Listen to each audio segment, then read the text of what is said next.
Inilah Pamukkale. Kita sedang mau naik ke Cotton Castle dan ini disebut daerah Hierapolis.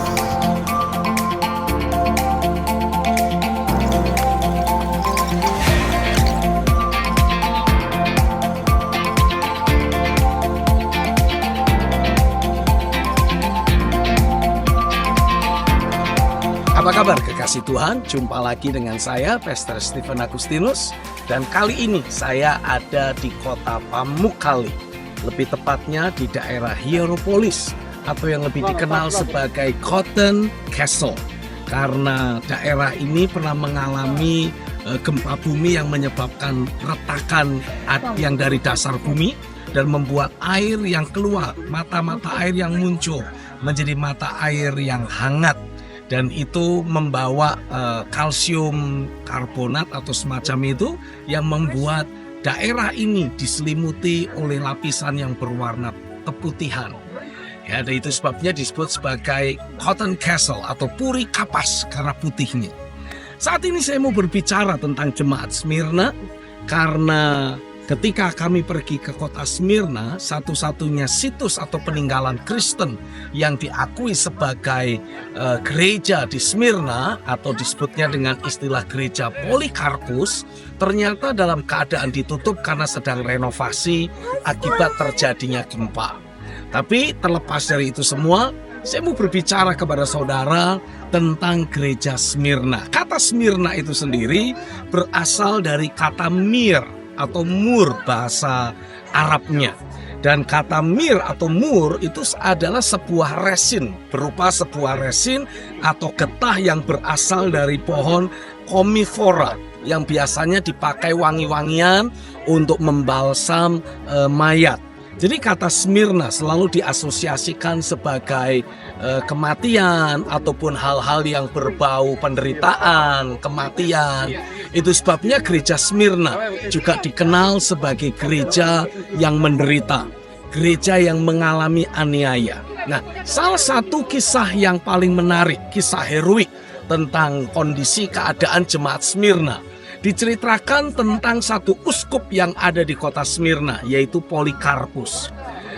Sejarah menceritakan ketika Polikarpus ditangkap oleh pemerintahan Roma dan dipaksa untuk mengikuti upacara penyembahan berhala atau ancamannya akan dihukum mati, Polikarpus mengucapkan sebuah kalimat. Dia berkata, "Selama 86 tahun aku hidup dan melayani Kristus. Dia tidak pernah mengkhianati aku. Bagaimana mungkin aku dapat mengkhianati raja yang telah menyelamatkanku?" Sejarah menceritakan Polikarpus dibakar hidup-hidup. Walaupun ada beberapa tradisi gereja menceritakan bahwa api yang mencoba membakar tubuh Polikarpus tidak mempan. Lalu kemudian ada satu tentara yang ketika melihat hal tersebut menghunus pedang dan tombaknya lalu kemudian menusukkannya kepada Polikarpus, dan dengan cara seperti itulah Polikarpus mati martir. Kekasih Tuhan, ada satu pesan, ada satu message yang kita bisa pelajari tentang gereja Smyrna, tentang kepahlawanan iman dari Polikarpus, yaitu walaupun kita menghadapi ada banyak tantangan, ada banyak tekanan dan bahkan aniaya, tapi kita tidak akan mau menyerah oleh karena kasih Kristus, realita Tuhan yang menyelimuti hidup kita akan terus menguatkan dan memberikan kita kemenangan. Izinkan saya membacakan satu bagian Alkitab dari Roma pasal yang ke-8 ayat 35 sampai 39. Alkitab berkata, "Siapakah yang akan memisahkan kita dari kasih Kristus? Penindasan atau kesesakan atau aniaya atau kelaparan atau ketelanjangan atau bahaya atau pedang?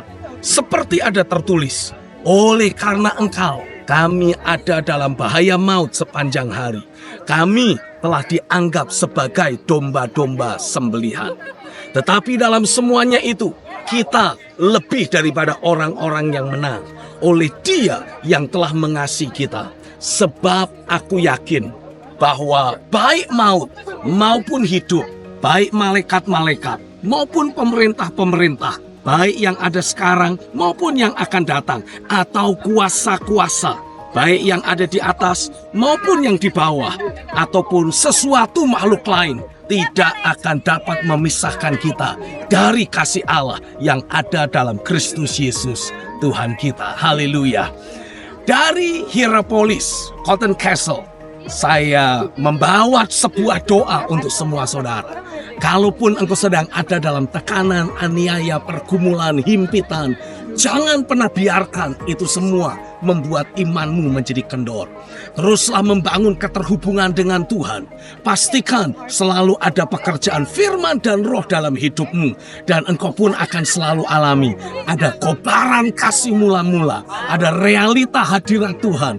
Ada kuasa Roh Kudus yang akan terus menguatkanmu dan memampukanmu untuk menaklukkan semua tantangan, pergumulan, tekanan atau apapun juga, sehingga kuasa kebangkitan Kristus selalu nyata dalam kehidupan sehari-hari kita. Sekali lagi, dari Pamukkali, dari Cotton Castle, saya mengucapkan salam, keep on fire. May the power of the Holy Ghost will be upon you and always filling you with His power. God bless you. I love you. Keep on fire sekali lagi. Haleluya. Bye.